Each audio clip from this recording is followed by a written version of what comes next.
I don't claim you can have a better time with Colt 45 than without it. But why take chances? The power of Colt 45. It works every time.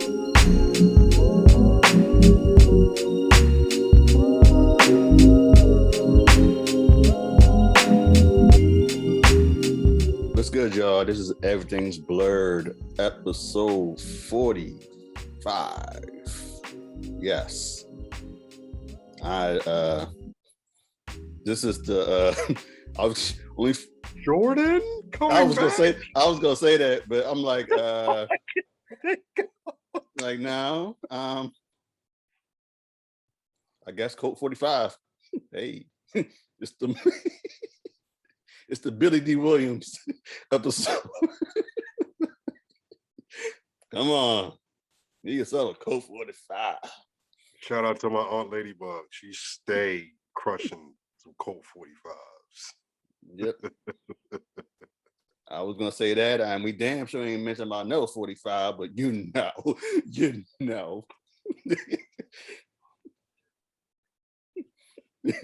Yeah, so you know, the Billy D. Williams. This is smooth. This is real smooth right here. Word. So Hey y'all, what's up? It's yours, Shirley Brown. What's good? I am the MR.SHAU and Mr. Sean. Hey, you did better than me because I was trying to think of the I was going to be super nerdy with it and think of like the triangle. There's like or something like the 45-degree angle, whatever that angle is called, the 45-degree angle. Yeah, something like that. But sorry, not whatever. You got you're learning geometry. Yeah, so, not to me. I think people was good with math. Like, no, nigga, what you talking about, fam? like for real. You hurting my head. That was that episode 45, the Jordan comeback episode, Colt 45, Billy D. Williams episode, whatever, man. We here. We glad that you rocking with us right now. You know what I'm saying? And without further ado, let's get it started. You know, when we oh, by the way, it's 2/3 of the blurs, as you can see. Shout out to Tommy. Tommy couldn't make it. But he'll definitely be back next time, you know, we do it. So salute to him. And welcome back to me. I would say I wasn't here last episode. So yeah. Did you miss me? Vernon Hill, Martin. Whoa, word. What? Yes. Yeah. Did you miss me? Yeah, word up. I know people like, no, and so you know, when it's just the two of us, me and Breon, we are known as the Corolla Cousins. That was inspired by EPMD. If you look up, I forgot the album title. It might be Business as Usual, Unfinished Business, one or the other. Unfinished Business. But they got their two cars like this, and then it's both of them with the bucket hats, just just chilling, just posing in front of their whips. So that shows you that we and you're going to get that visual soon enough. That's going to be a profile pic. That's going to go right up with that hip hop ball pic. People loved that pic. Yeah. So we said it because we're inspired by hip hop. And last week was a versus that was a hip hop inspired versus a classic hip hop shit. Icons, man, legends, man. Like we talking KRS-One, you know what I mean, the Blastmaster, the Teacher, going against, the like the smoothest rapper ever. You know what I'm saying? He's responsible for inspiring. Big Daddy Kane is responsible for inspiring like a lot of y'all favorites. He's responsible for inspiring Jay-Z. He's responsible for inspiring Biggie. He inspired Big L, and it showed in their flows if you really pay attention. And so to see those two do their thing last Sunday was amazing. And it's so crazy how a lot of people looked at hip hop as something for the kids, rap is just for the kids, whatever. These men are in their 50s, early to mid 50s, and can still tear down a stage a lot better than people that's half their age or younger. That's getting all these, views and stuff like that. That's getting the festival bookings and all of that shit. Mhm. You know what I'm saying? Getting the radio spins and all that. They still doing their thing better than those cats, than these younger cats. You know what I mean? And it's not. I'm not trying to put down all the youngins because there are some, man, that I do give them they props because they dope and they got a bright future ahead of them. But when you do that dumb shit, I could go all day with it. But man, it was a hell of a show. There was even a DJ battle, a competition before the joint, which certain people, I saw certain people kind of trashing it.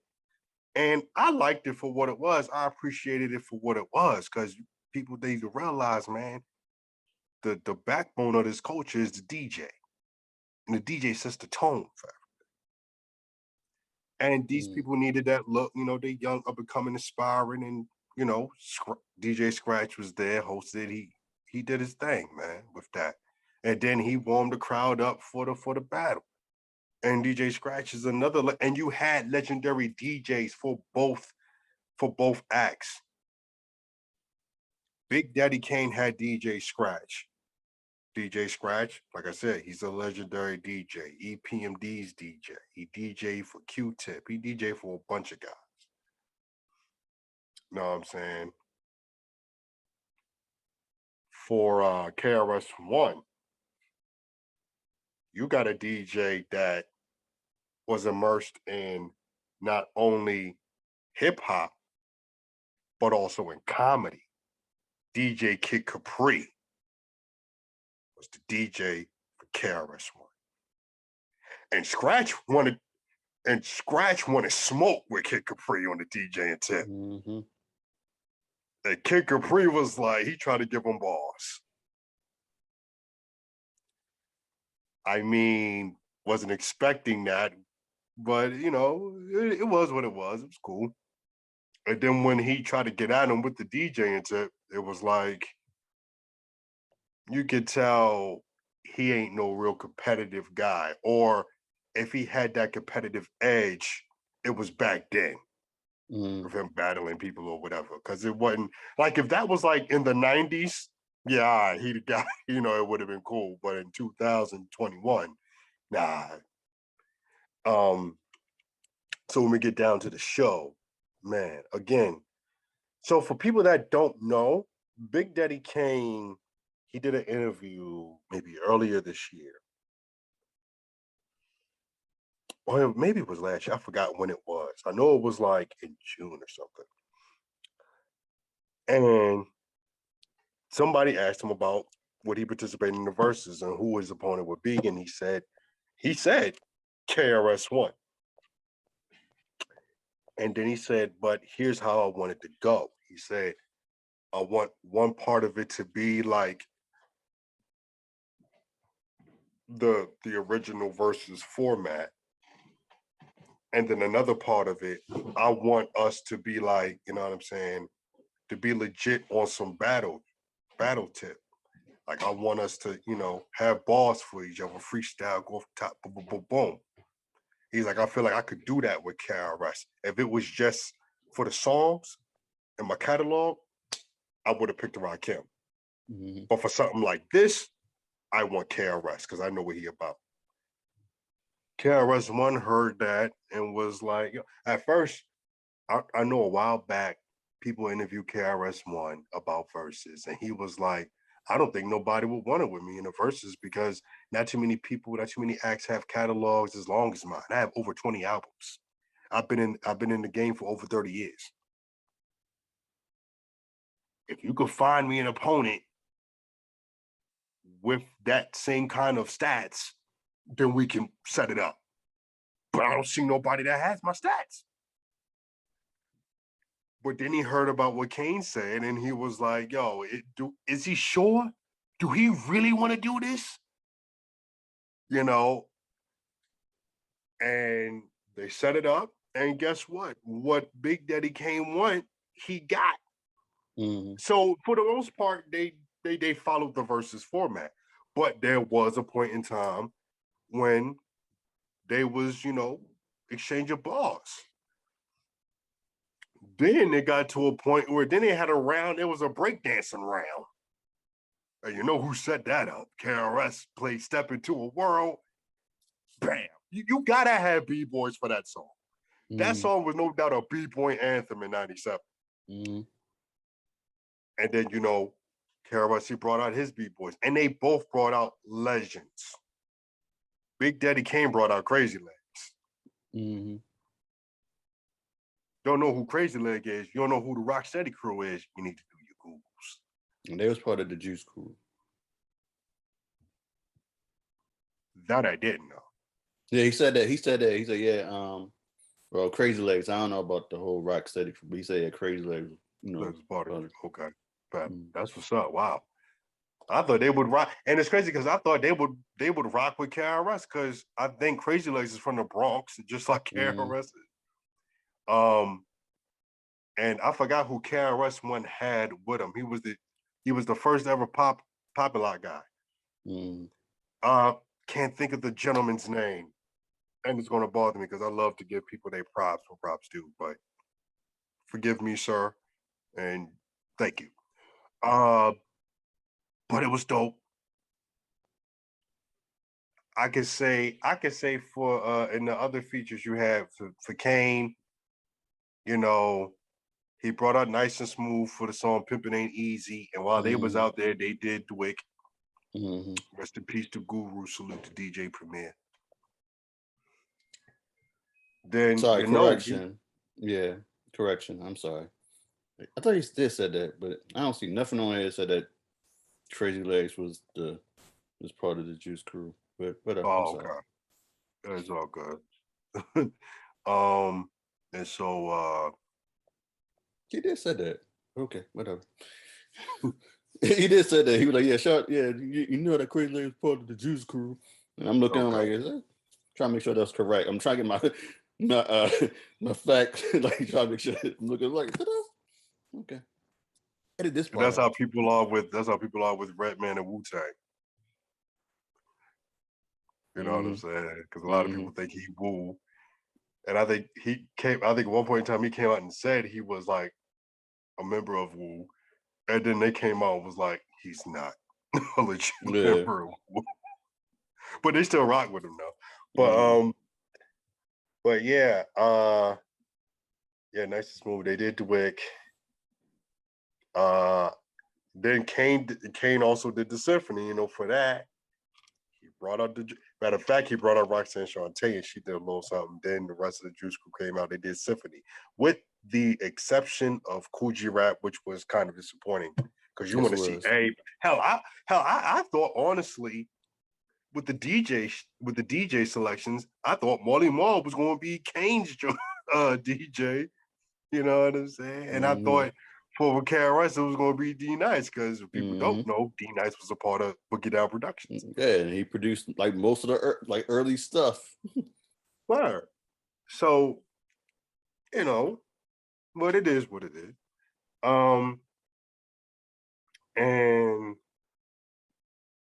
And I mean, and Channel Live came out one half of Channel Live came out for KRS for Madison. Which I think I played their first album again when that Versus was over with, the Channel Live first album. One of the most slept on hip hop albums ever. These dudes spit. And Madism, it just hit different, like it still holds to this day when you play it in the car. And this is 95. You know what I'm saying? It's like, yo, this is crazy. And KRS was just, and then when you look at how these dudes was dressed, Kane again, smooth brother, had the smooth sweatsuit on, maybe it might have been a velour suit, whatever. I've always wanted a velour suit. Uh and he had a dope fedora on. You know, he was repping tan and red. He was on some 49 and shit. But you know, it was dope. KRS-One, on the other hand, my man just looked like, you know, he been in the crib all day. And once it was time for him to go to Barclays Center, he just hopped on the train and that was it. Yeah. He had on some fresh Air Force Ones, but he had on some regular blue jeans, t-shirt, hoodie, and a brim scully. Like it was just whatever, like just another Sunday. You know what I'm saying? Like he was just ready to go to work, do what he gotta do. And I think like because of that, he just had that energy of just, you know, he had that I am hip hop energy. And you cannot take that from him. You know what I'm saying? And every time he performed, he gave his 100%. He freestyled here and there. He did his joint. He did his songs. I mean, it was another day in the office for him. Kane, I feel like the early rounds, he kind of struggled a bit. Like some of his songs didn't hit like others.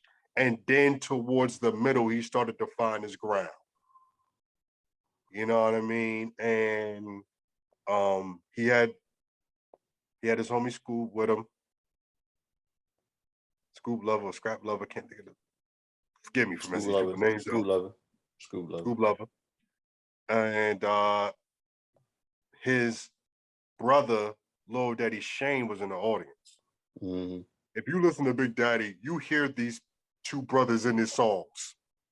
And he shouts them out in his records. And younger he was before, I think. And matter of fact, Scoob is his barber. Yeah. Scoob is his barber and his dancer. And they did a little routine during the joint too. But yeah, it was just one of those things, man. It was just a dope night. Overall, just a dope night. You know what I mean? Thoroughly enjoyed it. Dare I say, the verses before that was Fat Joe and Ja Rule, right? Before Fat Joe and Ja Rule, it was Dipset and Lox, or was it one more between? No. You're okay, right. so it was. Oh, when was the Bow Wow and That was before the Dipset Lox joint. Okay, all right. Yeah. Okay. So I can say that this was a lot better than the Fat Joe one, the Fat Joe Ja Rule one, because that was just lopsided. This one, the only reason why I would say it was a little off is because they both had a strong influence in the game. Like we said, KRS has over 20 albums. And he has, and he has hits that come off of his albums from when he was on major labels. So you're talking from the 80s, mid-late 80s to about 2000, 2001. Excuse me. Kane, on the other hand, Kane had albums from, we'll say 87, 88 to about 98. So his career was shorter than KRS's. And you only know of singles from his first 3, because I think I Get the Job Done was on looks like a Job for Kane or something like that. I think it's off that album. Oh, and so it was like he had, he only had but so much, but he worked with what he had. You know what I'm saying? And And a lot of features that he's done were like, well, I was surprised that he did the Big L joint. Mm-hmm. You know what I mean? I don't know, you said that too because we talked about it. But yeah, man, it was dope. That's all I can say about it. How'd you feel about it? Well, you pretty much said everything. It was just like it was cool. I like you said, I believe that Karis won the battle, and I don't know. I thought, yeah, Kane did like feel like, towards the end, it was like, yeah, I got nothing else. And then it was like I said, I told you before, the DJ Scratch, he was kind of being a nuisance with the whole, like, he wanted to do a battle. And, Karis was like, man, stick to what you do, like that. And pretty much stick to, DJing for Kane and all that stuff. And then at one moment when it was a couple of subliminals that was happening, everybody was dropping subliminals against, like, Karis one, he brought up, the whole the bridge and the beef. And then Kane was like, hey, I'll let you say what you say, but hey, I stayed out of it when when you and Shan had your thing. And then he was like, he said that in the freestyle. Then it was, then when Scratch was like, yeah, still trying to battle Capri. And then all of a sudden Capri came in and dropped some bars. I'm like, bro.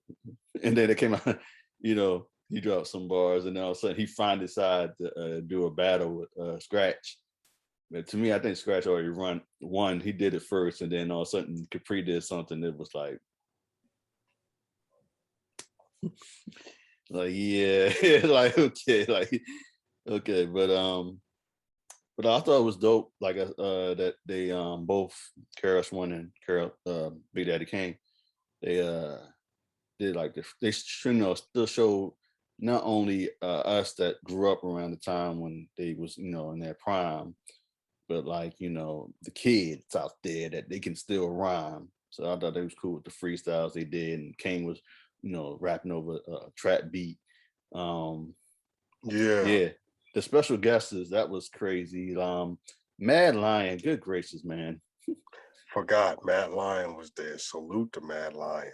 That man didn't age. He's still like he's coming out of 96. Like, bro, like he looked like for real, like he either time travel or like Exactly. or like he did when you saw his outfit and the fact that his locks were still short, like they never grew. Like, it's been over 20, they still that short. What are you doing? Yeah. And then like it may seem like we in 2021. 2020 was definitely a leap year, literally. But it was like it was. He just made it seem like I like for 2 years ago there was 96. Like, damn son, like and like for real, he really like. I think he just still looked good. It was still the same. Still look youthful. I'm like, bro, I don't know how old he is, but like he's still like yeah, so I'm like, I think he definitely, we should listen to what he said in the song, take it easy, man. For real, we didn't take it easy.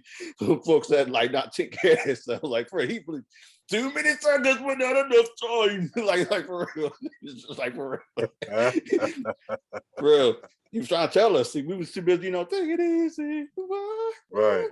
Take it easy. Yo, let me ask you something. Now, I'm okay. For those who don't know, I'm I guess you can say aspiring filmmaker if I still want to claim that.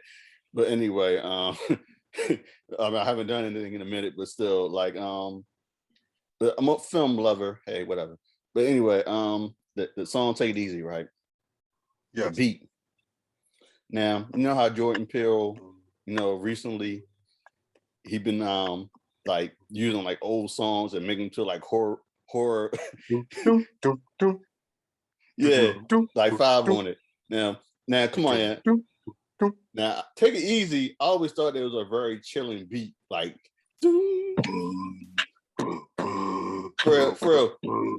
No, for real. No, just let it ride. Just let it ride, and like the piano. It kind of got like that the chilling beat, like like a stalker chilling. was slowing it down earlier. So it was Yeah. I know. I know. Yeah, but it always had like that chilling beat. Like same thing with KRS One, Love's Gonna Get You. It feels like, like someone should use that for like a horror. Yo, that'd be good for one of them like Fatal Attraction type joints. Yeah. Love's gonna get you. Love's gonna get you. Yeah. This thing, love. Yeah. We need to pay attention how we use For the word. I don't watch the show Yo, if we got the Netflix original show. Candyman to do that part. Yeah. Like I don't watch the show, but like it could be like You, the show on Netflix. Tracy loves you. Yeah, it could be like that. Like I thought it's only you that I love, Brenda. Love's gonna get you. Love's gonna get you. Love's gonna get you. But take it easy though. It's like Fred, that can be like if we did like a black version of Halloween, like Michael Myers. Oh, take it easy. But nothing can stop the Halloween theme anyway.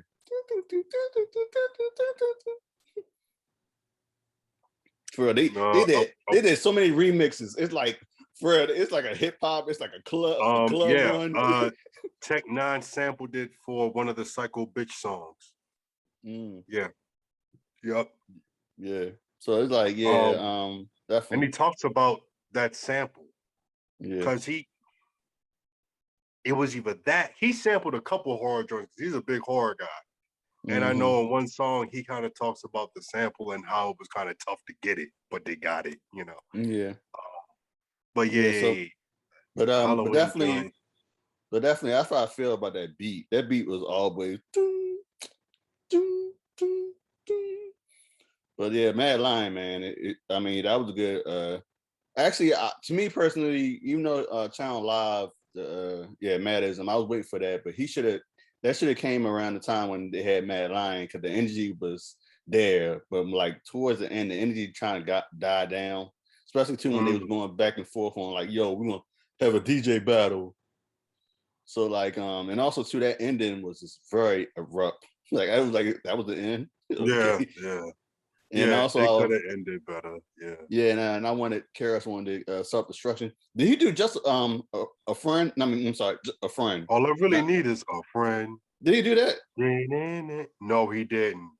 He didn't do that. He didn't do the blunt joint. Yeah, and I can't wake up. He did Black Cop.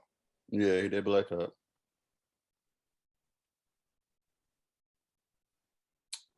And also too, I'm trying to recall that Kane, I know they did like the soundtracks. Kane did New Jack City. But and the KRS One did Jack of Spades from I'm Gonna I Get thought You that joint Sucker. was from Juice though. I really did. The joint where the Kane joint. I'm sorry. Did he do? Isn't that from Juice when he's like, "You're the man. Sit next to the man. Sit next to the man." Something like that. He's rapping fast. Yeah. Yeah. He did that. Yeah, he did that joint. Okay, at least I thought he did. Yeah. Okay. No, he did Lean on Me. I'm sorry.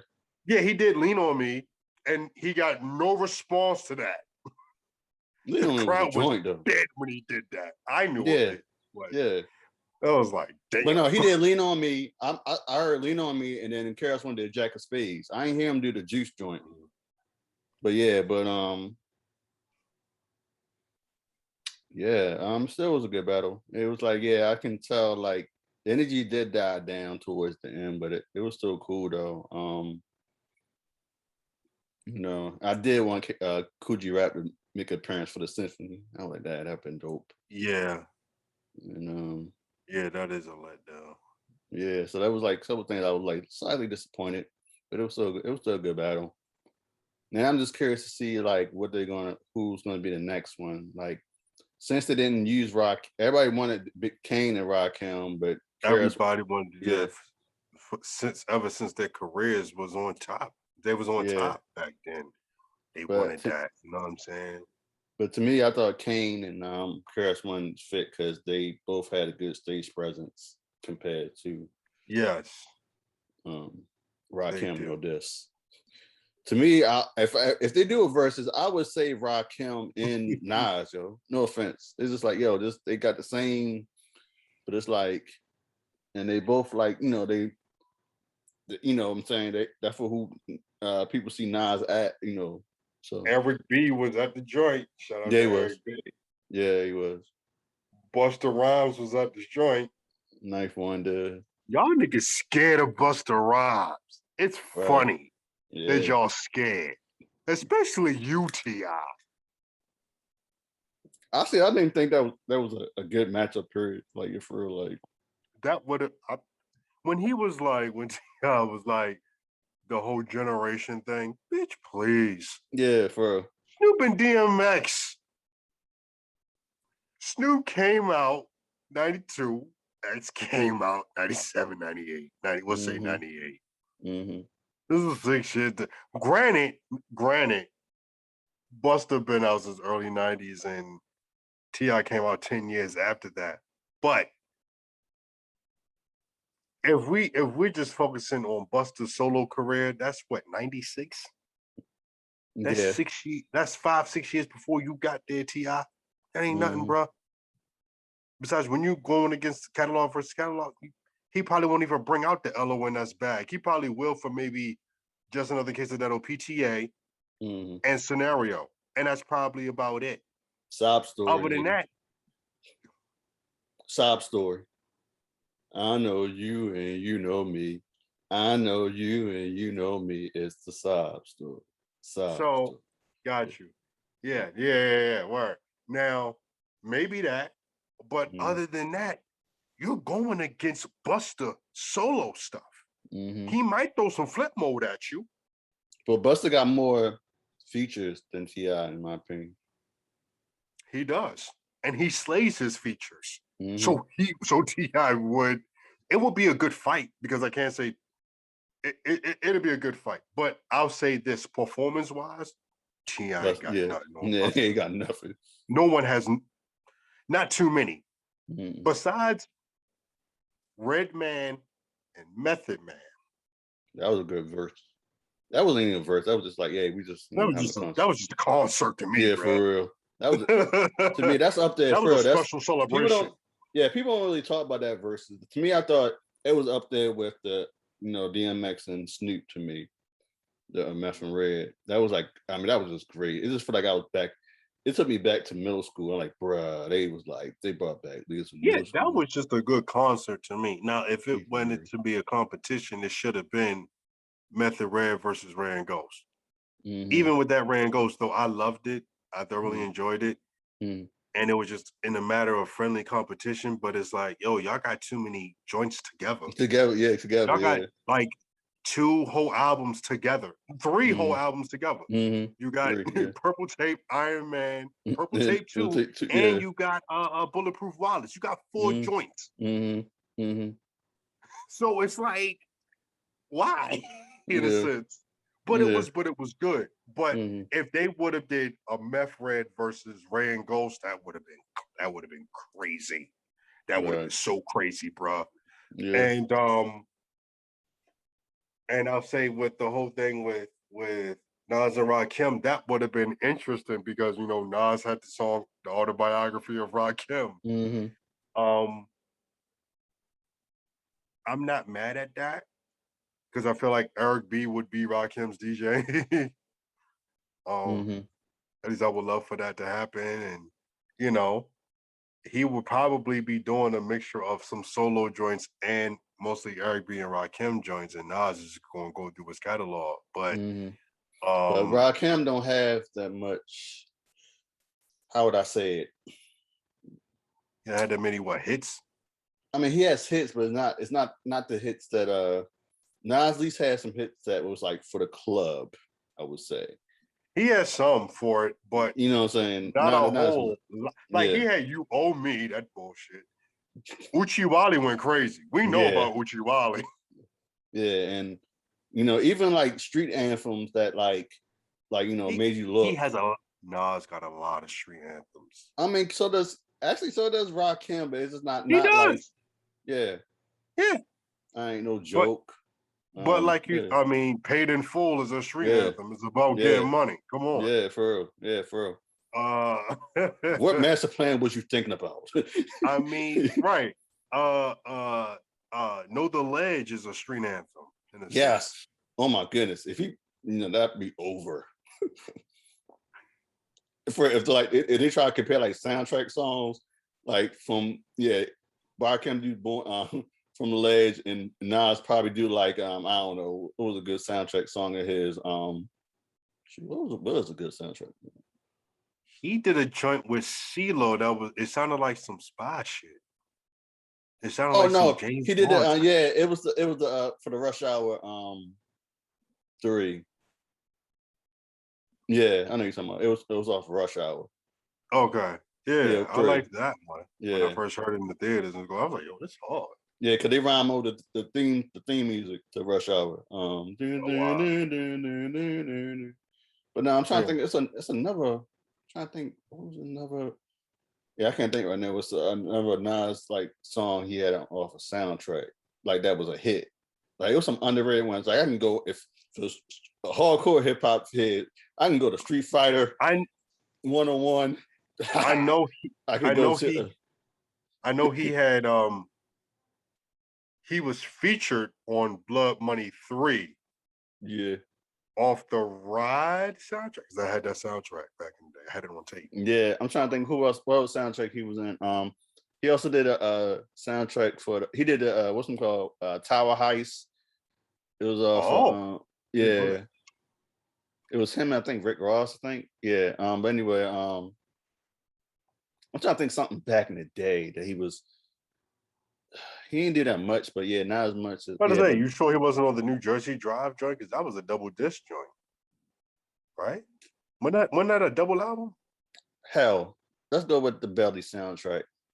What's it called? Yeah. That's safe. That's safe. Yeah. He was in it.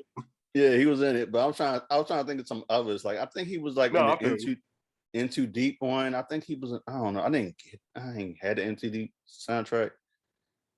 So yeah, we'll see. But for sure, nothing. I don't think nothing can touch from the Jews. No,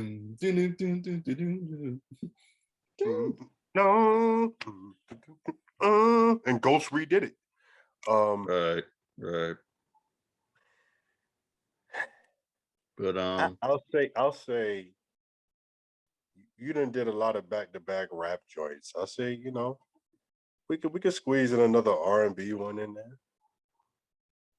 I'm trying to think what's an R&B that I would love to see. Everybody still, I don't know. We had the Brandy and Monica. I don't know. It'd be cool if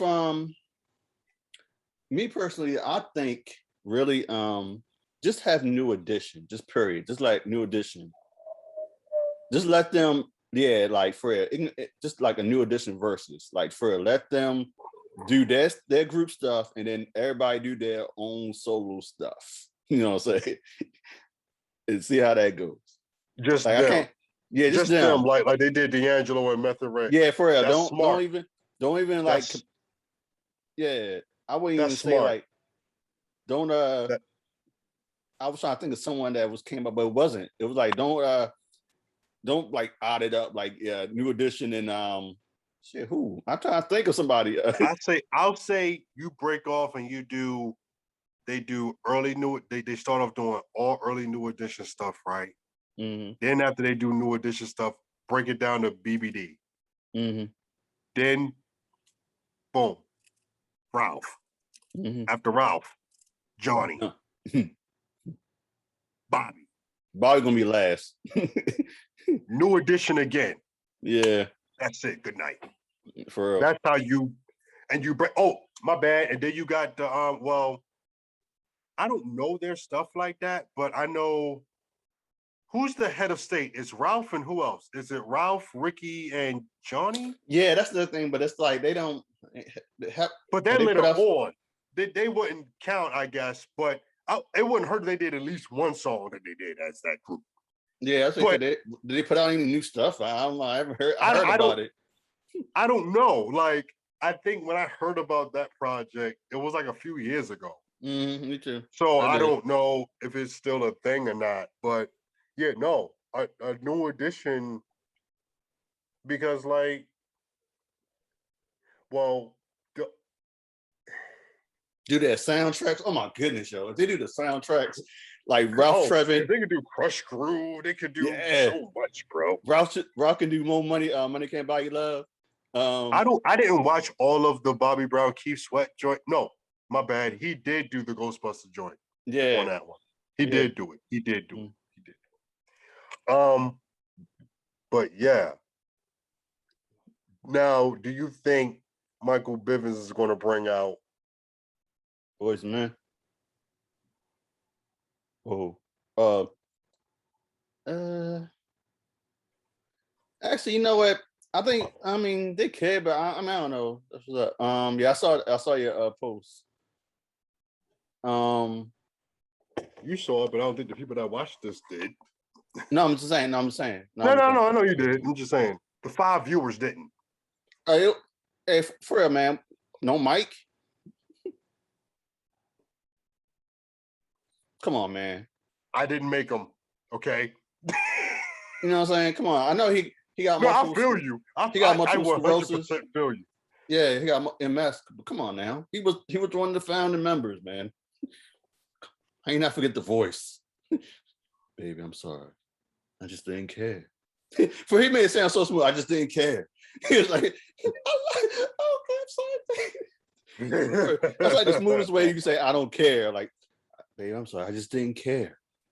I'm here for you. Bro, girl heard that like, oh, why I'm so mad. I forgive you. That's like the quickest forgive you have right there. But to answer your question, I don't maybe. But to me personally, I think Boys to Men, they better. But, oh yeah, they are working on Boys. They're trying to. It's a rumor. Boys to Men, Jodeci. Yeah, but I don't. No, see that works for me. Oh, first of all, and I'm not your cousin. Yeah. I mean, I am your cousin, but in the show, he said that. Yeah. Cousin, what are you doing? Yeah, it was sad though, like hearing like Chadwick's voice, bro. Like the last, I had to hold it in. No, you can tell that he was like very ill and like he was very weak. Like you can hear it in his voice. Like those last 3 episodes that he did, like the one when he was the zombie, it kind of worked because he was like and the character was like in pain and all that stuff, and he was injured. But like those last 2, when the Killmonger and the last one, the final one, it was like you can definitely hear it. But yeah,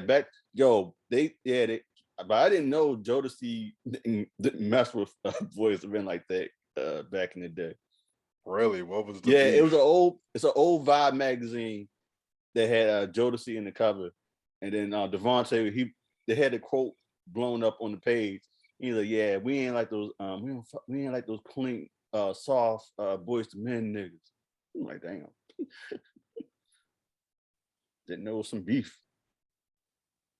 But Boys to Men and Josie, that will work, but it's like they were the top 2 R&B acts in the 90s.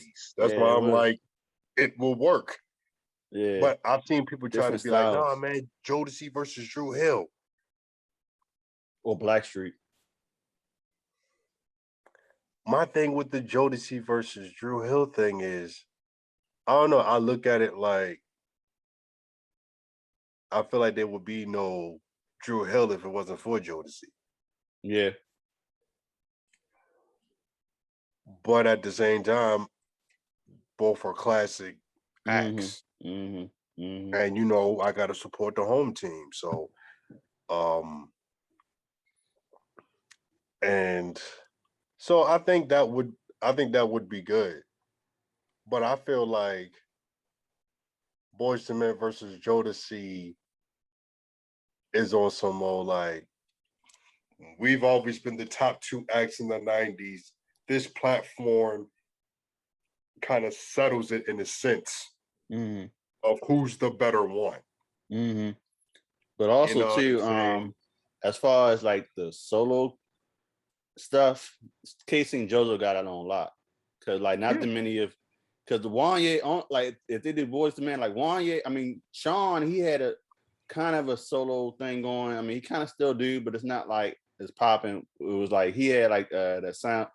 He did the theme song to Mr. Holland's Opus. Mr. Holland Opus. Yeah, I remember you Yeah. told me. And I think he did have something that came out like 2 years ago. But Wanye, like I said, if they do the solos for voice, then they're probably just gonna do like that guest verse, like Wanye doing Broken Hearted or I don't know. My joint, bro. Yeah, it was. Yeah, but I don't know, like, yeah, we'll see.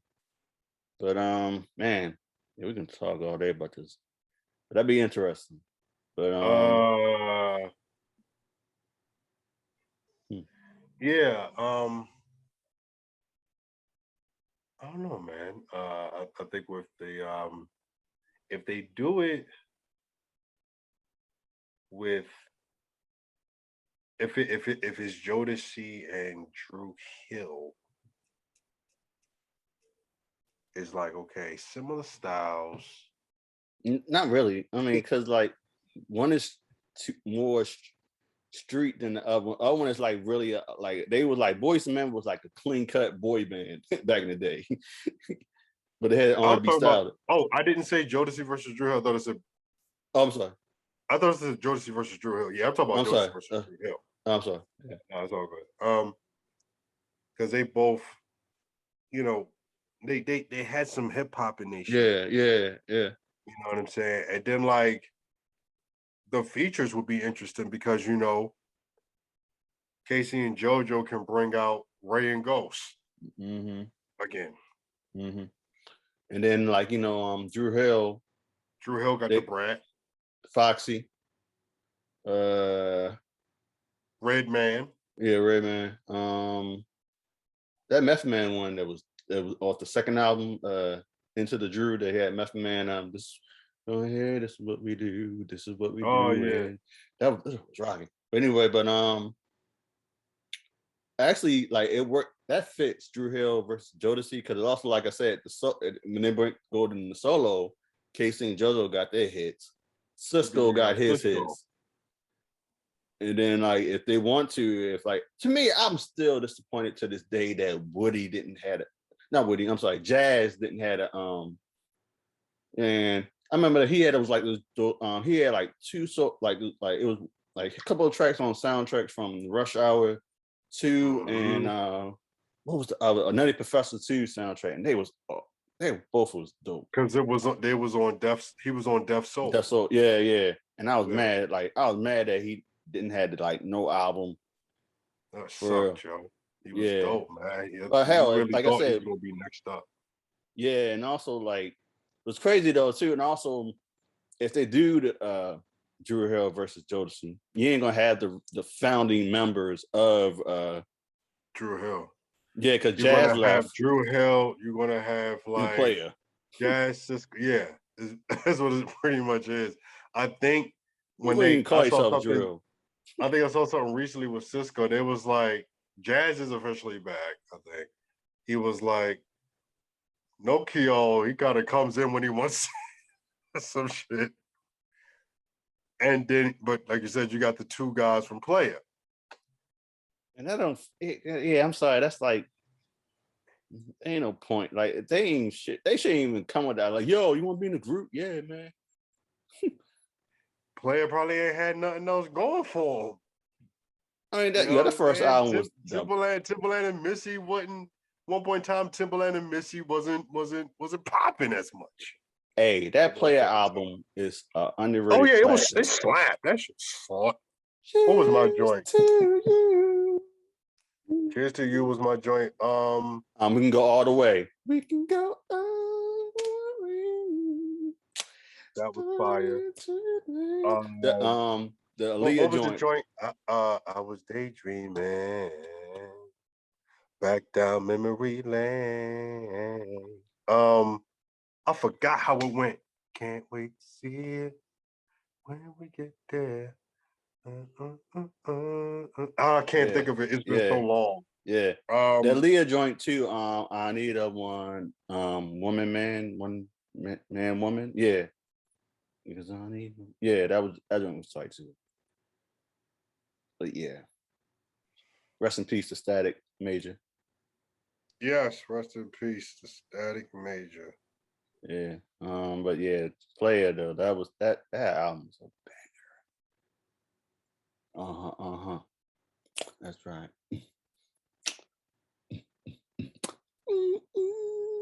Word. Let's see. Cheers to you. I'm trying to find that album. I mean that song.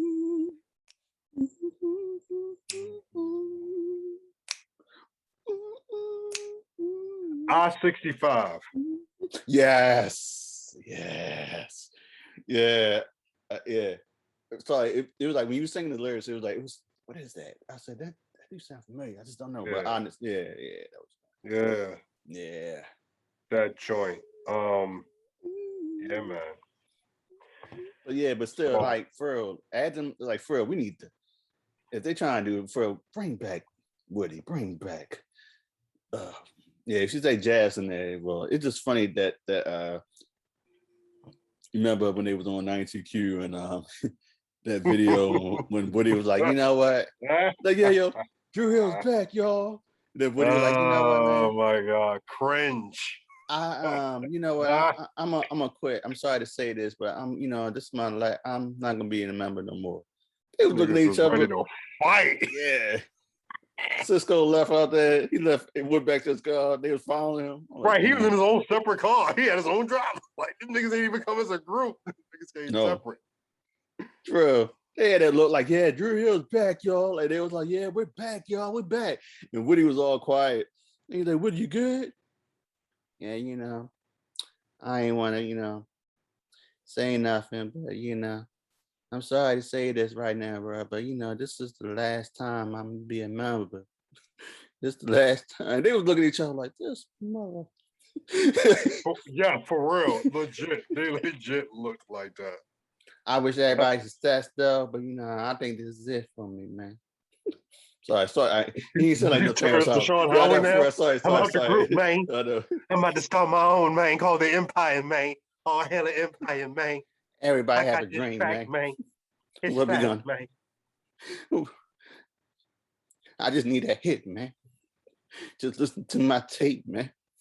You hear that, Skinny? It's Skinny. What the fuck you gonna do about this, Skinny? You can eat it. Boom. His ass in the bathroom. You'll be Ludacris twice in a row. Hustle and flow and crash. Oh shit.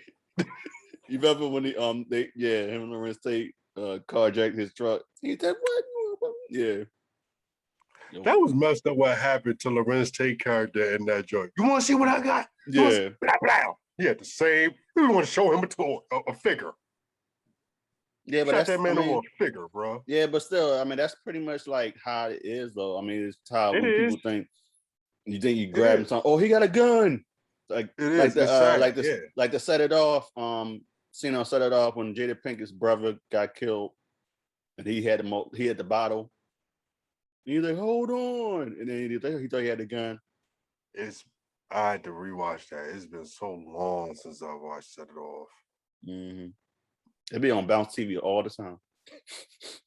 I think like not too long ago, it was on there. I think mom was watching it, and I was kind of staring at it like, yo, I ain't watched this in forever. But I'm not watching off no Bounce TV because I want to watch the real thing. Yeah, I know. I want to hear the real words and the real, you know what I'm saying? Yeah, because it's not the same, yo. They had Coming to America and Harlem Nights on one time. It just didn't feel the same.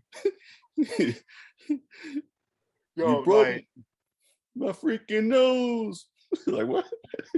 No, you know what I'm about to bring up. You sorry mother liar. Mother liar. Who was the man? That was a funny. Trey, you the man too? Oh, that's messed up. And they saying, it's like, for real. That's exactly you can see their lips. That's messed. They ain't say messed up. That's fucked up. They were like, yo, what the heck? Yeah. And same thing with the sorry mother liar. Like you actually say, you sorry mother. You said, fucker. Yeah, for real. You actually see the. You should have fucked. It's not liar. It's worst. Yeah, who's the man? Worst Chinese film ever. worst translating Chinese film ever. How to think, mouth moving movie. Yeah. The Wu-Tang and the Shaolin have come together. Yeah, yeah. But teacher, why would we go against that? But it was Who's the Man? This movie came out in 93, but I think it was on cable for the first time like in 95. Like it was like on regular cable. And B and I was watching it. And you know, we was like whatever anyway, because it was just on TV. It was just something to be watching, you know. We ain't doing that. We 12 and 13 years old. Ain't going away, ain't nothing to do. We watching the joint, we noticing the different things, you know, but that one was because that was towards the end of the film. They found the guy that did, you know, that did the murder or whatever, and what he was up to. And that lover caught him, got to talking to dude. Dude looked evil anyway. Like everything I seen that dude in. Yeah, rest in peace. I forgot his name, but he passed. But Okay. Yeah, he's been in a lot of stuff, especially like those old like 70s films. Like he was always the bad guy. Actually, you know, he was in A Raised in Harlem. Yep. Okay. Yep. And it was like he got him, they got to talking, and he was like, now you gotta pay. Sorry, motherfucker. But it was liar. And we died laughing. And that was 25 years ago. 26 years ago. It's funny. I never watched it like in its rated R version. Like Me neither. That was the only time I watched it. Yeah. Cable. Like for real. And I saw someone on Instagram that's like a movie lover, and they'd be like, you know, posting clips. They did post a clip of the beginning when Ed Lover was cutting man's head and mess up. He said, this is the Wesley Snipes type of this is the new Wesley Snipes type of thing. So yeah, I actually heard the foul language on that one. So it was kind of interesting. But I was like, okay, yeah, man. Moving on, man. We can, that was funny. Good times. But let's talk about like a couple of trailers. I know we said a DC Fandome, like we didn't watch all of it. Yeah, we didn't watch all, but actually, to be honest with you, that was the reason why I watched the DC Fandome. I didn't check out the new Batman trailer, the new Flash trailer, and Black Adam. So, to me, I ain't gonna lie, I was a little disappointed that I thought we was gonna get they just give us like a first look, a clip for Black Adam. I thought they was gonna like do like a nice little teaser. Yeah. Yeah, but it was cool from what I saw. As for the Flash, yeah, it was a teaser, but it was definitely like, you know, they didn't want to give too much away. Yeah. But it was cool. It looks cool. But I like the new suit. Yeah. My thing is, I swear to you, if he's like if they improve the way that man run, I swear to you not. That was like irking me. He's like a puppet, or like he's figure skating. Like I just don't like how he runs. It's just like he's a puppet. Like he got strings, and he's for real. Like when the TV Flash, you know, then but you know that should be looking mad phony. Yeah, it is. They CGI them special effects, bruh. Yeah. But y'all been I was around like for 8 years. Y'all ain't get a raise in that budget for the special effects. Come on, man. And you got the Eternals. They got a speedster. In their group, and that's the woman. She's deaf in real life. So forgot her name. Okay. And I saw the clips of her, and they actually like it's like great. Like she's running, and like the sun is following her speed. Like you can actually see the sun following. You know, it looks dope though. But yeah. Oh yeah, I'm down. If you're trying to check that out too. Oh yeah, I got you. So yeah, but yeah, the Flash. I like the new suit. you know, they didn't give too much away on. You hear Michael Keaton's voice, but you see like the, I guess, yeah, the back, helmet, the skull, whatever, the back of him. So that was it. And you see the back cave. But as far as It's called a cow. Sorry, I know. That's a helmet. like he's what's him called? Ben Was he Affleck. peacekeeper nigga? He's Iron No, Man. I know, right? No, I'm thinking like, well, you know, Ben Affleck, the Batman and Batman vs Superman, and Ben Affleck had that little metal. Got you. Yeah. But I don't count though. Still, but it was, he just did that to protect himself so he can fight against Superman. Do you bleed? But yeah, I thought they were gonna show like a little bit more of like also too a snippet of Batfleck, but it's cool. That's what they're calling him. That's what they're calling him on social media. Yeah, Batfleck. That's hilarious. But speaking of Batman, the Battison, Robert Pattinson. Bro, they call him that too. I'm just serious. I'm not making this up. They call this whole live, man. I'm just serious.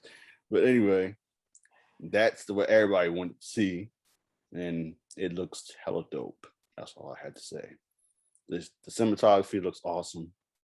This nigga said Batfoot, Battison, and followed it up with hella dope, like he's from the West Coast. Sorry, man. It's just, I mean, hey, back in Eastern Shore, I used to had everybody's, you know, slang. I was saying like, you know, luncheon and ja and like that. They were like, yo, where you from, bro? I'm like, I know, I was saying Iraq at one point in time. Yeah. Like people was confused. They were like, yo, are you from Philly? Are you from people actually thought I was from Jersey. Everybody thought I was really from Jersey or Philly, really, to be honest with you. Not that many people didn't think I was like from Boston. Yeah, a lot of people thought I was from that whole tri-state. Yeah. Some people thought I was from New York, or they thought I was from Jersey, or they thought I was from Philly. Yeah. Every now and then, everybody gets Baltimore. Like a lot of those people from those areas. Like a lot of New Yorkers is like, nah, I hate Baltimore. I got a couple of New York niggas. Yeah, okay. But yeah. So for those that didn't know, DC Fandome was last week. That's like that's their own little virtual festival thing. You know, their own little virtual Comic-Con or whatever. And the past two, I watched a good portion of things. This one, the time caught up with me, and I didn't get the chance to really see what was on the schedule for that joint, or really make the time for it. Plus, last week was my anniversary. My lady's anniversary. Shout out to Trey.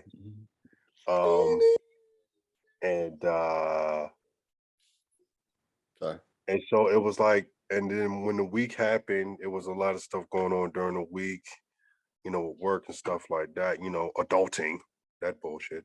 So then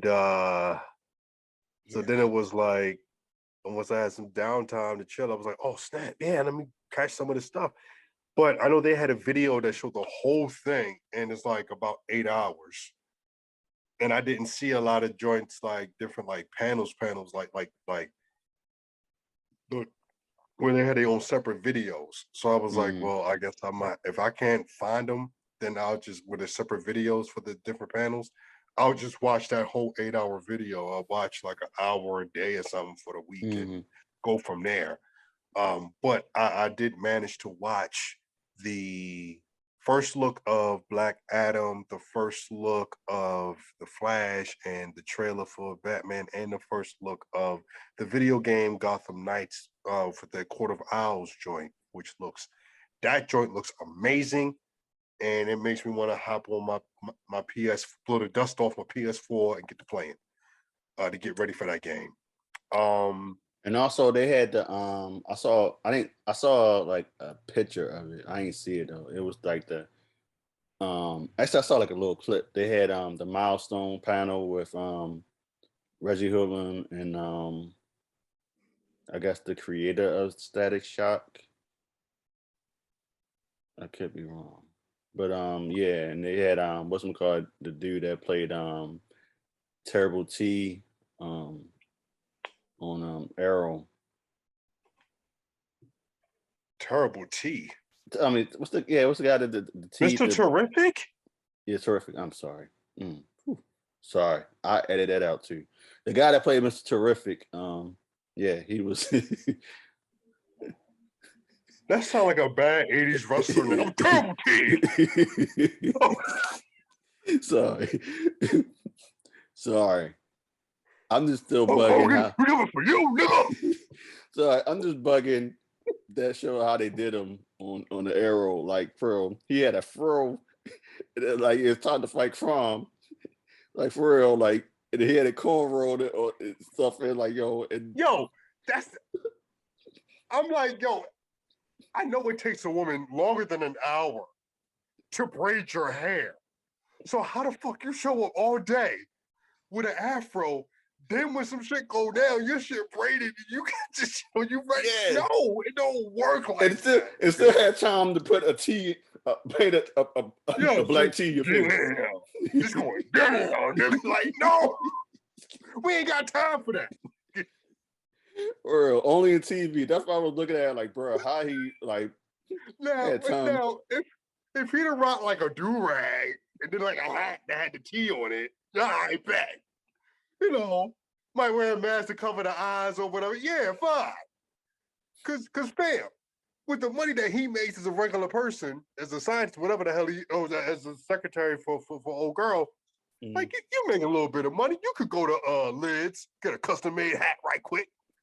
You know what I'm saying? Or have Cisco hook this hat up, bro. Make it bulletproof, make it shoot out some shit, make it do some shit.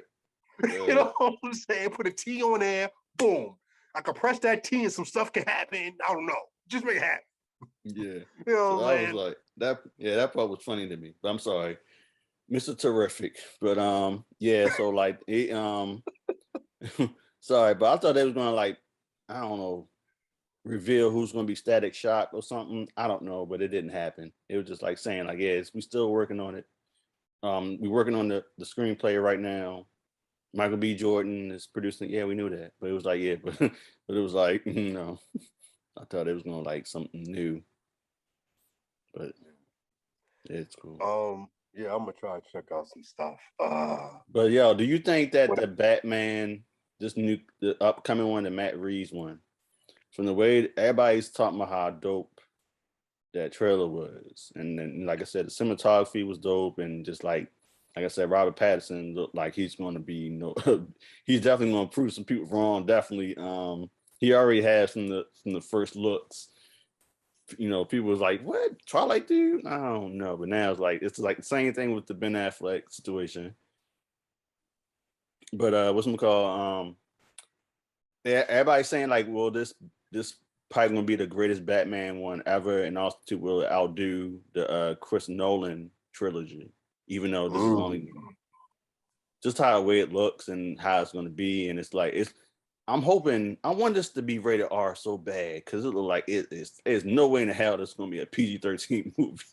It really isn't. It's just like from the looks of it, just like it's no way in hell that it's gonna be a PG-13. It's gotta be rated R, fam.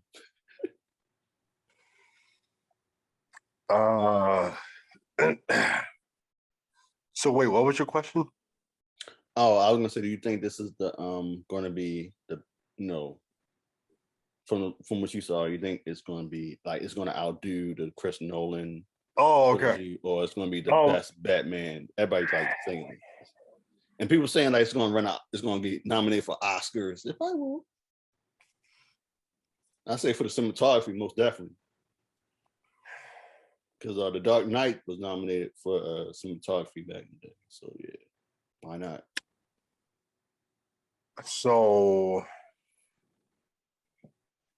I don't like when people do that, especially in sports, where you're like maybe if it's football first week, if it's any other sport, the first few games or whatever, and they're already talking,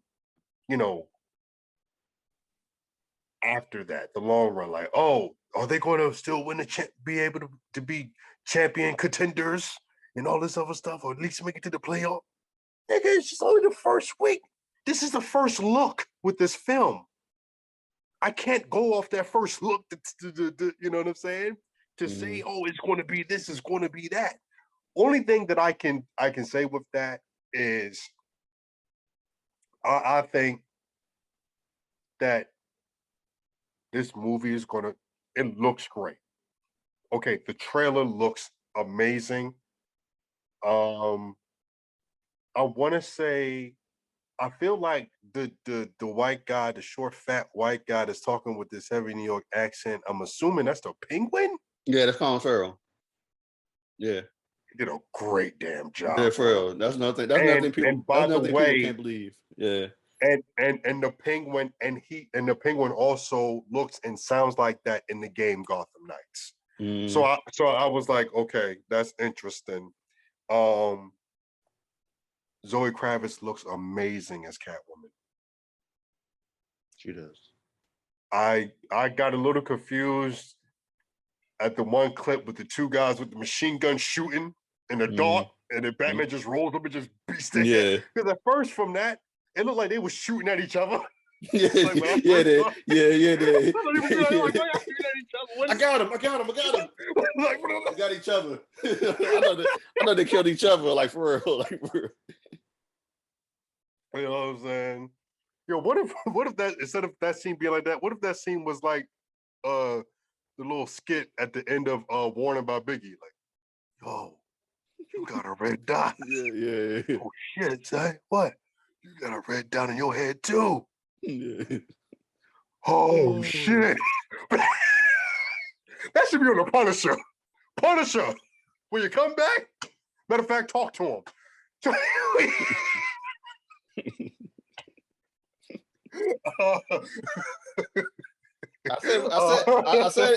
Well, for those that don't know, I'm sorry. What Mr. Sean was talking about real quick. I'm just gonna recap. Yeah, I know they mentioned this last episode. Yeah, I did a Yeah, I thought you wanted that on a low. So when Tommy was saying that stuff, I was like, I don't want to be a part of this. It's cool. No, it's cool. Yeah, I did a background extra for this upcoming HBO film called We Own This City. By David Simon, creator of Wire. It's based off a book about the for all those that's from Baltimore, remember the gun task force unit. It was a corrupt cops. Yeah, they both, and they had the investigation, and Sean Suter was one of those people. His situation, and also to that big sting that they had with the unit. So yeah. Anyway, John Brethow, I think I said his last name right. He played the Punisher in the Netflix, the Daredevil, and he's been in other stuff. He's been in Baby Driver. Trying to think some other stuff he's been in, but I just saw this movie called Those Who Wish Me Dead with Angelina Jolie. It came out early this year. Yeah, I meant to watch that. Yeah, it's on HBO Max. It was good. He was in that. Also, he's he's in the Sopranos prequel, the Many Nights. Many Saints of New York. He's in that. Yeah, he's in that, and also he's gonna be in King Richard. That boy looked just like his daddy. Yeah, it was. Damn. Yeah, so that's what Sean was talking about. So it was a scene where John Brethow, I was in the scene that he was in. I said, "What's up, Punisher?" He's like, "Well, what's up?" Like that. That was it. But anyway, so with real quick with to further answer your question with the joint, so the trailer looks amazing. The movie, I expect this movie to do well anyway because it's Batman. Anytime Batman is on the screen on the big screen, it sells. Mm-hmm. You know what I'm saying? I mean, it's gonna sell. Robert Pattinson, he looks dope as Batman. I feel like, with the exception of Christian Bale,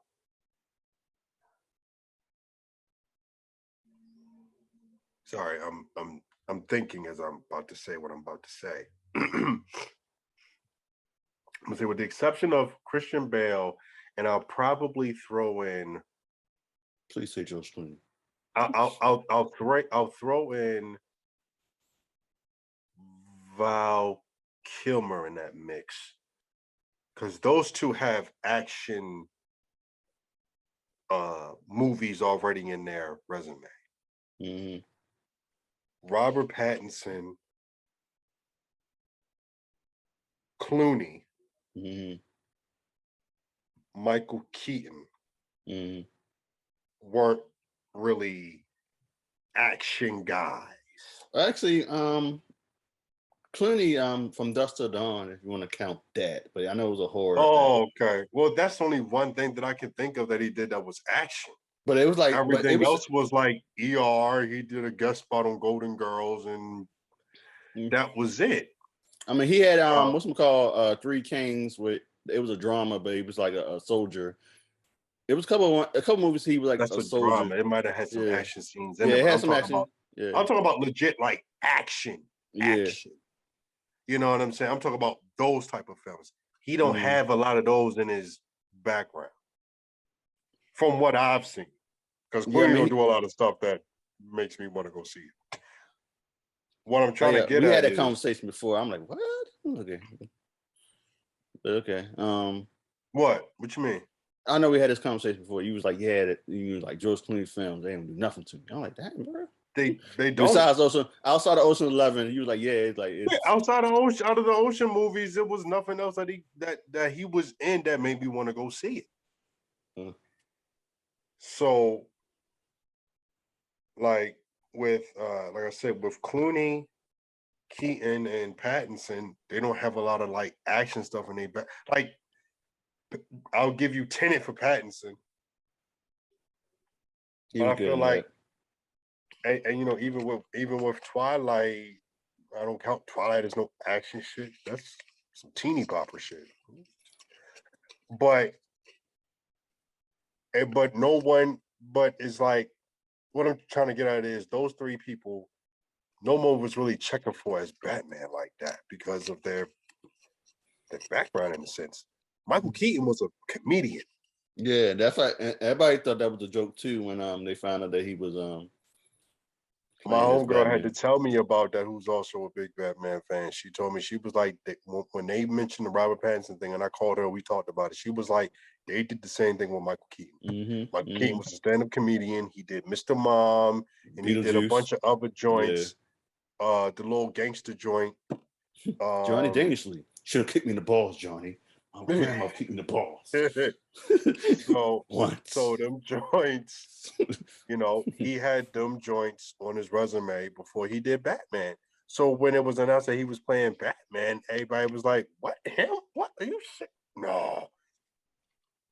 And he's looked at as one of the best guys to play Batman, that ever played Batman. The Clooney one was a flop. Val Kilmer was very stiff. He was very stiff as in Batman Forever. I was like, They did a documentary on him. I want to check it out.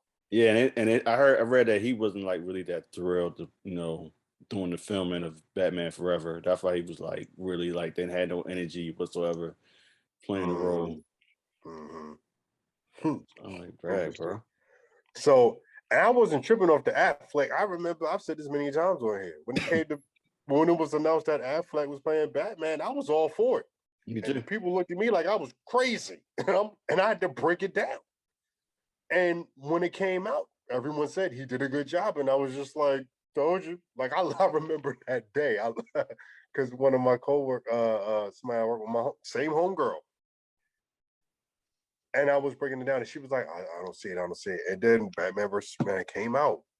I was like, yo, what you think? She told me what she thought of the movie. Then she told me about Ben Affleck. I was like, what you think of Ben Affleck? So he did a good job. I was like, told you. She was like, you know what? You did.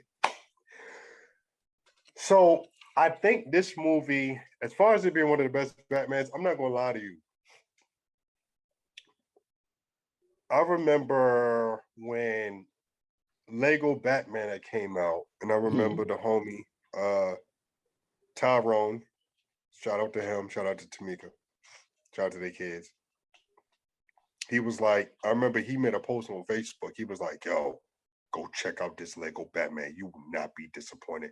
He was like, remember I hit him out with words like that. He was like, "Yo, I'm telling you, the first 5 minutes you are gonna love." He went lying. I was like, "Yo," and then Andre the Black Nerd, he did a review of it when it came out, and he was like, "This has to be, if not the best, one of the best Batman movies ever made because of the references that it made and the Easter eggs that were in it. Like they really did their homework on that." So, like, that's up there. Dark Knight, the joint after that, you know, the Michael Keaton Batman films, you know, those joints are up there to me. You know what I'm saying? So I'm like, I think with how this looks, because this looks real dark and edgy like the other ones, but you could tell it's like updated. Yeah. So I got a feeling because DC got a few classics, even though we kind of trashed them a little bit, but they got some bangers. They do. If this movie is done right, this could be that one. It could be that one. It could be a classic. And that's where I'm gonna stand with that. Like, I'm not gonna pump it up for myself because you don't want to pump it up for yourself and get all anticipated, ready for it to be one way. And then when you go to the theaters and watch it and kind of find out it don't meet your expectations, you're like, what was this shit? And then you're complaining about it. But then you don't want to be one of them situations where, you know, you go for a while without watching it, and then you watch it again, and you're like, you know what, it wasn't that bad. You know what I'm saying? So it was like, just go in there with just low expectations or no expectations at all. Not anticipating anything, none of that. Just you go in there blind, like, hey, I'm seeing a Batman movie. That's it. Yeah. So we'll and see. that's where and that's what type of time I'm gonna be on. You know what I'm saying? So I mean, I expect it to be dope. So I'm just gonna go in with that. So I mean, if it becomes like the greatest DC film, then so be it. But I'm not going to go off of a first look, off of a 3-minute clip to be like, yo, this is going to be the greatest movie ever. No. I'd rather go in there blind because I was like that with all the other superhero movies. We went into the Avengers blind. My first ever midnight release. Rest in peace to MCA because he died that same day. And we had a good time. Me, you, and Craig. Salute to Craig. Shout out to the 4K. Hello, Shay. And a bunch of other joints that I remember sitting through, not Guardians of the Galaxy. Didn't know nothing about those guys. Went to that movie, had a great time, loved it. So I'd rather keep it like that for real. I expect that we're internals. So it was like, yeah. So, you know. Yeah. I expect that to be straight. Like, it's like, I don't know nothing about them. But at the same time, Marvel has rarely let me down. Yeah. They've rarely let me down. So I'm gonna go with the product. You know, I'm gonna go with, you know, since it hasn't really let me down like that, I'm still gonna support it. It ain't stopping me. You feel me? So yeah. So yeah, shout out. So, speaking of Marvel, shout out to Will Pollard, who he was in We're the Millers, and he's a British actor. What else he's been in? Detroit. What else? He's been in a lot of stuff, but he's gonna be Adam Warlock in the upcoming Guardians of the Galaxy Volume 3. Sorry. Yes, she is. Salute to that Um, young man. Also, there's also some casting stuff. Mark, Margaret Robbie and Ryan Gosling, they're gonna be Barbie and Ken in upcoming. Hold the fuck up, yo. Hold the fuck up. Are we really doing this right now? We really talking about this right now? Seriously? We done went from verses to talking about superhero shit. Now we talking about Barbie and Ken? All right. Wrap this up, yo. Episode 45. I'm out. I'm done with this shit. The fuck? What are we doing?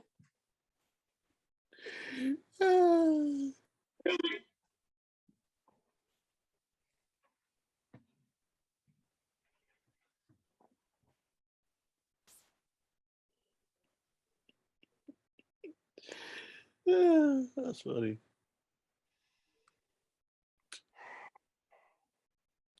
But yeah, Ken should have been Zac Efron. But go ahead. facts. That's what I thought it was, because they've been talking about that for a minute. And I thought, yeah, but I'm waiting for him to be a superhero. Like, yeah, I thought he was going to be Adam Warlock. Because when you look at Adam Warlock in the comics, he looks like a legit pretty boy. He's super golden, you know, great blonde hair, and he just looks serious like, what? I'm sexy and I'll beat your ass. I know, right? And he should have been in the MCU because I get what they was trying to do. Oh, yeah, let Captain Marvel a woman. I get that. I get what you was trying to do, Hollywood, with that. And I'm not mad at it. Shout out to Bree. But in the comics, Adam Warlock is the one that makes Thanos' bitch. He does. So I mean, I'm not mad at him. I mean, he's already like, you can tell he's hitting the gym and all that. So it's like, yeah, so it's like I can see it. I mean, he can definitely pull it off, play Adam Warlock. I mean, he's a good actor. I like him. He's good. He was good in those Maze Runner films.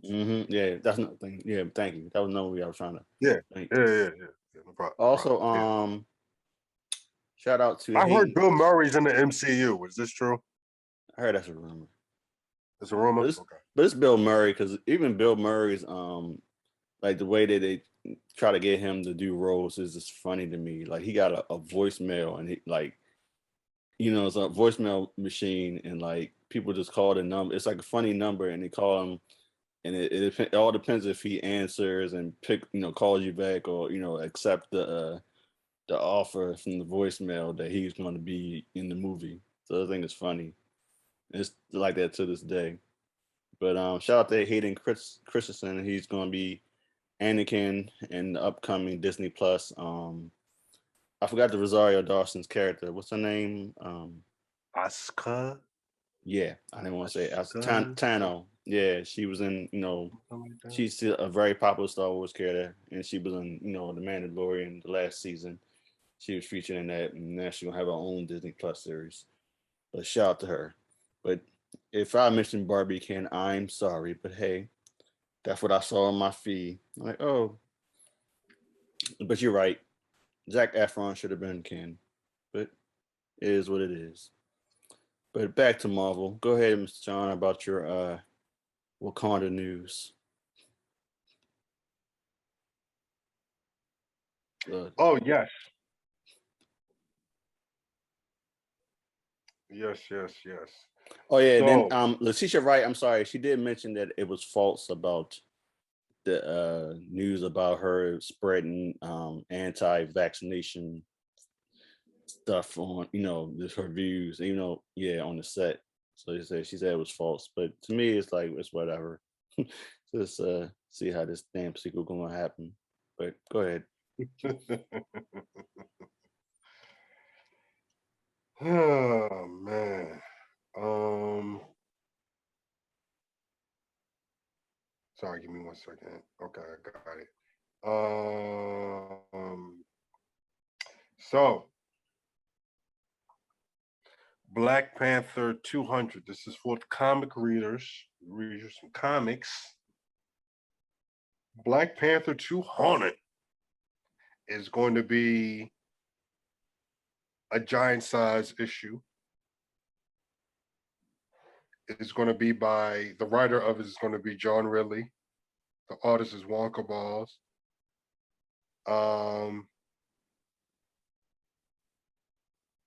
This will be the third issue that those two guys tackle with that.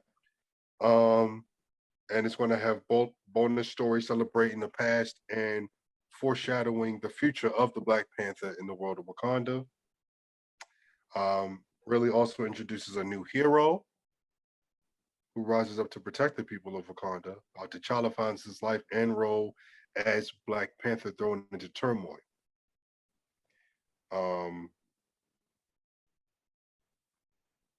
And also in this, T'Challa goes against the X-Men.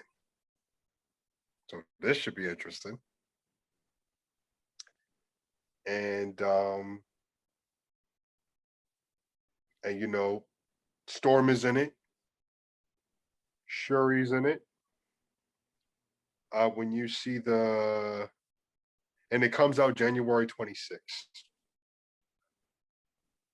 Not sure if you can do what you call it, reserves or pre-orders. I'm not sure if you can do pre-orders on it now. I'm assuming you probably can because they're mentioning it. Yeah. Yeah, the one and the covers of this joint is crazy. It's one I'm seeing 3 variant covers, but the first one shows Black Panther walking up to the X-Men, and it shows Storm sitting on a throne that's shaped like an X. Like she's legit sitting there chilling, and it's like the X-Men kind of like lined up in front of her throne. Looks pretty dope. Then there's another the other cover shows Black Panther like just chilling on a tree branch with a dope waterfall behind him. He's in his Black Panther gear. And then the other one shows like Black Panther like lunging at you in the middle. Storm's in the background looking this way, and can't think of this one particular character's name, but he's in the bottom looking down. Can't think of dude's name, but he's dope. He's another Black character. Yeah. So mark it on your calendar for next year, January 26th, Black Panther 200 joint. If you haven't read the Black Panther World of Wakanda series, read that. I need to read that my damn self. And if you haven't read the joints that Ta-Nehisi Coates did, check those out. Those are fire. I can tell you that. I'm gonna reread it, honestly. So yeah, that's my Wakanda news. And as always, rest in peace to Chadwick Boseman. Rest in peace. And also rest in peace to Dorothy Steele. She was she played that one of the elders. She was the lady, the older lady, elderly lady. She was one of the elders in the throne. She passed away, I want to say this past week. Rest in peace. She was 94. And this story is crazy too. She was well, very, very inspiring, I would say. Like she started acting when she was 88. And like, wow. Yeah. So like, actually, I think when she got the offer to play Black Panther, she didn't want to do it because she didn't want to do no comic book. Well, she said comic strip, but yeah, she didn't want to do no comic strip movie. But her grandson persuaded her to audition, and she got the part. And so like, yeah, she's like the elder lady, one of the I forgot what tribe she was in. Yeah, the really elderly lady that had the crown and everything. Okay. Yeah. I probably had to watch it again to know who she is, but definitely rest in peace. And I think she I think she did some scenes on the upcoming sequel. So Okay. yeah, but I don't know how you feel. I mean, do you want to talk about this 75 list, or you want to wait till another time because it's getting close? The 75 list, you know, it's kind of tough because I kind of want Tommy here for that. Yeah. I mean, we could. I mean, do you want to at least name some of the people, and then we probably get into it a little bit more Nah, I next just week? want to. Or I mean, it's a lot, but I just want to mention who I feel that should have been in the list. okay, I mean, we can wait congrats. I till next mean, week. yeah, but I would say like I don't know. Well, if you want to real quick, I would say like yeah. I mean, well, to me personally, I think yeah, like they just added an extra 25, but like most of the people, Or make it 100. That's what they probably do for the 100. They yeah, just, that's what I they think do. they just I did mean, 75 because it's the 75th anniversary, but also too like, of course, they're gonna add like 25 more that like from our era. So I'm glad to see, of course, Kobe, of course, Kevin Garnett, Allen Iverson, Ray Allen, LeBron, Carmelo, I saw James Dwayne Harden Wade. on that list. Yeah. I think that's based off, him being MVP, him, getting scoring titles, things of that nature. Yeah. He broke some records on that. I was Giannis, I would say I was kind of surprised, but hey, he has like, broke some records, this early on. Like I said, he MVP twice, and he, MVP once, and then, We already here. We might as well do it. won the We'll make this the championship. last thing. Yeah. But actually Chris Paul, he's in it. I was a little surprised on that. The ones I was mostly surprised was Damian Lillard. Yeah, no offense, he's a great player. Same thing with AD, but it's like, yeah, to me, I thought that like they could have been cut off. Westbrook was no surprise, even though people are hating like crazy because they basing on how he playing now. But if you look at how, come on, man, triple double, all time leader. You know what I'm saying? 2-time Former scoring champ. MVP. Yeah, MVP. 2-time scoring champ, and also 2-time assist leader. So why not? No pun intended. But like, yeah, Kevin Durant, yeah, no surprise there. People felt like, the snubs was crazy. People feel like the White Howard should have been there, and I definitely agree on that. Come on, his resume. Come on, His first few years, I'll give you his first 6, 7. Yeah, I want to say like he was a 7. He was a defensive player. When did he come in? 04 or 05? Oh, I want to say 04 so bad. I want to say 04. Me too. We'll say 04 to 09. 04 to 09.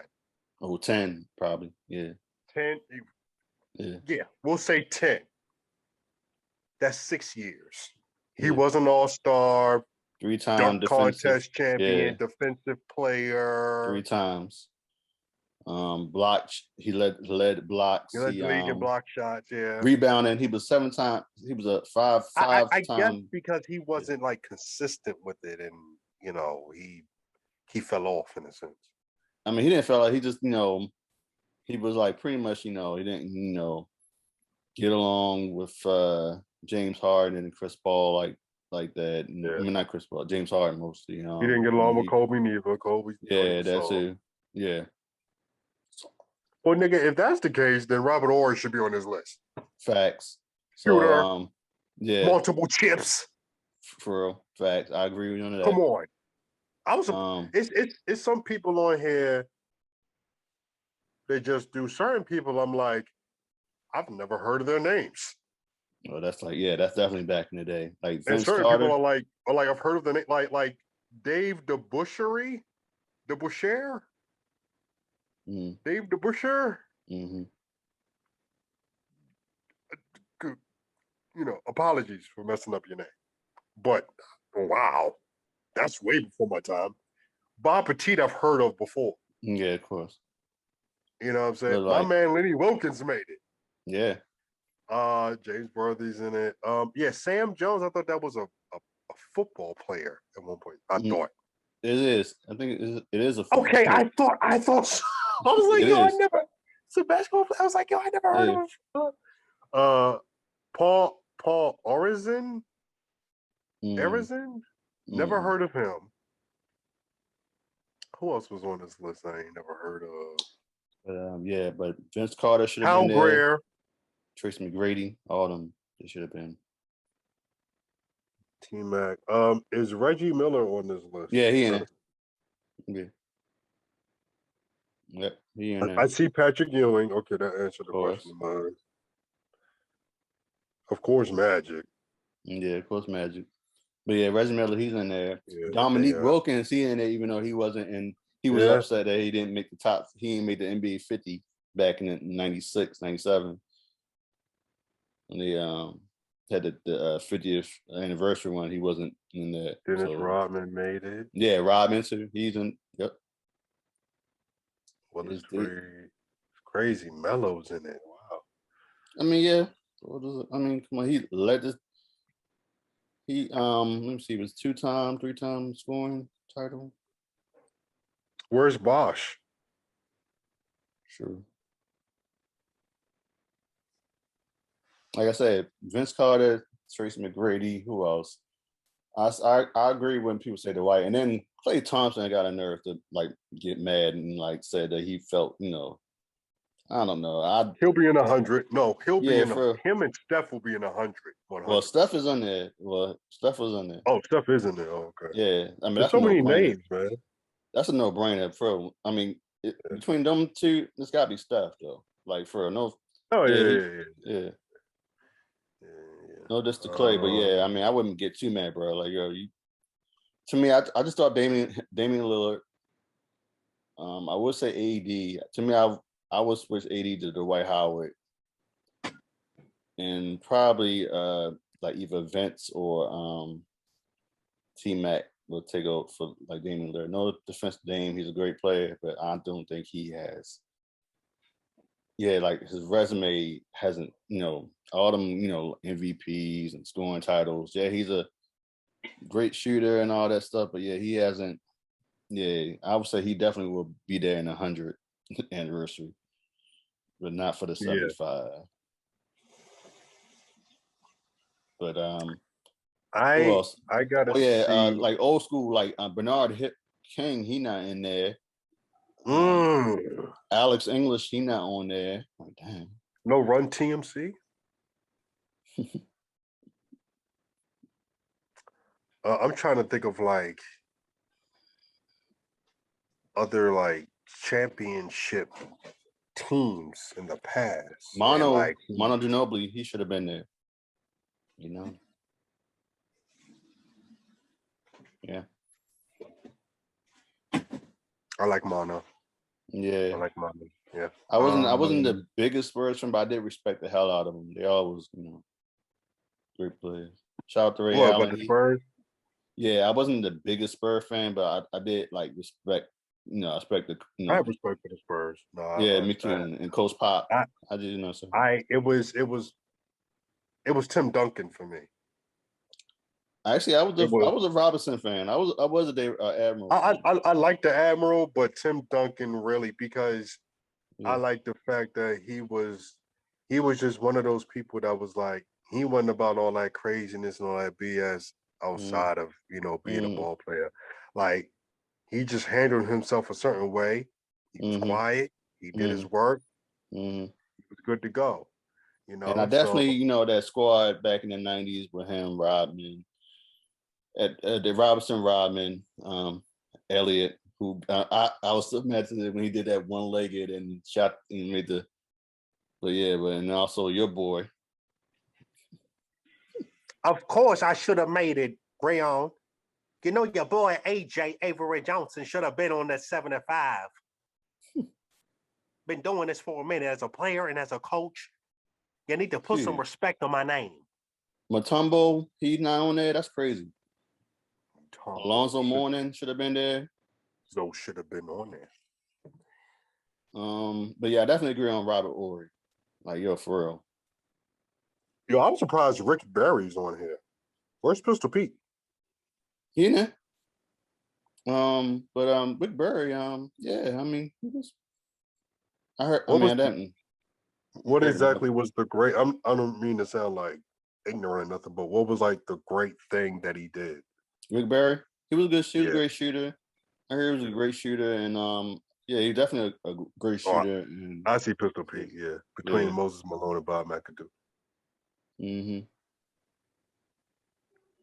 But okay, I see Chuck. Okay. Yeah.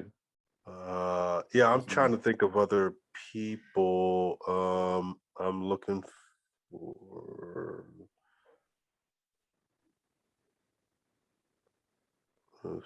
Bring it up. Okay, I see Paul Pierce now.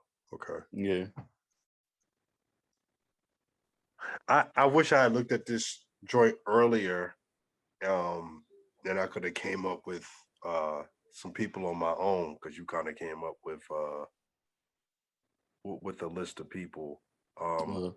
But you hit the jackpot with Robert Ory. Thank you. And then I'm trying to think of like other like great defenders, like Ben Wallace. Yeah, like Ben Wallace, Rasheed Wallace, or like Rasheed.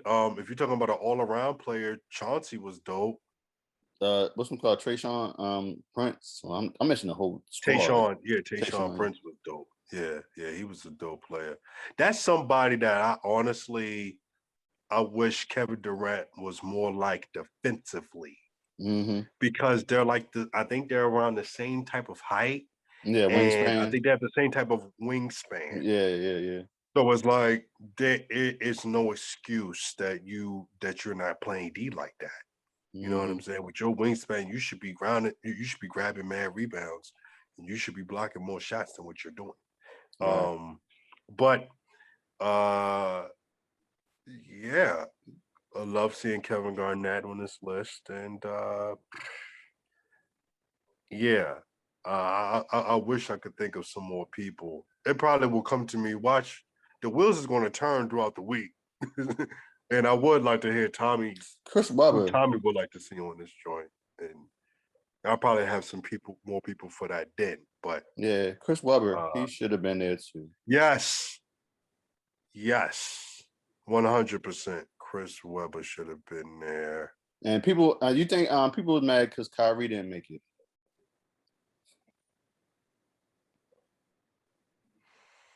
He'll be in 100. Yeah, he'll be in 100. I mean, it's crazy to me how it's still crazy to me how like he only played one game in college, got hurt for the rest of the season, and still was the number one pick in the draft. Yeah. What? Yeah. Like that Kobe video of him playing 1-on-1, and Kobe be like, he was like, yeah, you still a kid? You still a kid? Remember, it was a Olympics practice, and Kyrie wanted to challenge Kobe 1-on-1, and Kobe was like, man, you said, you. Kobe was like, yeah, you mess with someone high school, but boy, you still in high school. You only went to college 1 year. He mentioned that, like, yeah, he said, yeah. I said, yeah, easy money. Yeah. I think he could wait. I mean, great player. As a person, I'm not going to say he's off or anything, but he's different. The world's flat. And I do feel look, man. Well, that's a whole nother thing. I'm tired of this divide of The vax, vaccine. not Yeah, vax, and yeah. and it's crazy, yo. It's like daggone jobs and everything else is like, well, if you ain't got this, then we can't. Yada yada Yeah. yada yada. And it's And it's like, not oh, it's not about yourself, it's about the safety of others. It's still a public health crisis, y'all. That's another thing that's funny about this. People got their own self opinions and self views and like reason why they not doing this, that, and the third. And like, bruh, it's not about you. It's about the whole everybody else and the safety of others. But and also yes, we want you to be safe and healthy, but still do safety procedures so it can protect everybody else around you. But yeah, and also too, please do not compare Kyrie Irving to Muhammad Ali. I've heard that. I did hear Stephon Marbury, somebody do that. Stephon Marbury mentioned it in the comment that, and people follow suit. I'm like, bruh, you should not. And it's an old video back in the day that Muhammad Ali, he was promoting people to get vaccinated for the flu shot. So yeah, but they're trying to compare him from him not, Oh, you know, for going real? not. They're trying to compare, Kyrie with Muhammad Ali not, going to the draft to fight for our country. You're my opposer, but That's not the same thing. yeah, Like stop that. Yeah, man. As of now, as of how the list looks, from what I just saw, I like it. Again, I might look at it again. I might come up with some more people that I felt should have made it. Who knows? Some of these people that we mentioning might be in the 100 joint in 25 hopefully, years. hopefully. You know what I'm saying? That's crazy. Um, 2046. Wow.